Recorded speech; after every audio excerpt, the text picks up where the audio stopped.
একবার একজন মহানুভব ব্যক্তি তার বাগানে একটি প্রজাপতির গুটি দেখতে পেলেন।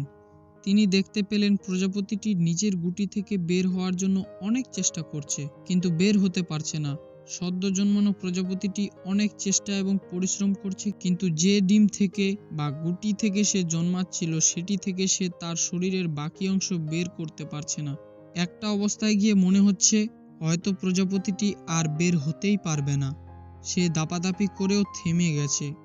এ দৃশ্য দেখে লোকটির অনেক মায়া হলো এবং সে গিয়ে গুটির বাকি অংশ একটি কেচি দিয়ে কেটে প্রজাপতিটিকে বের করে ফেলল। কি মনে হচ্ছে লোকটি প্রজাপতিটির উপকার করেছে, তাই না? আসলে আপাত দৃষ্টিতে এটি উপকার মনে হলেও প্রজাপতিটির সবচেয়ে বড় ক্ষতিটি হয়েছে এই লোকের কারণে। প্রজাপতিটি গুটি থেকে বের হয়ে আসার জন্য যে চেষ্টাটি করছিল তাতে প্রজাপতিটির শরীর আগামী দিনের চ্যালেঞ্জ নেওয়ার জন্য প্রস্তুত হচ্ছিল।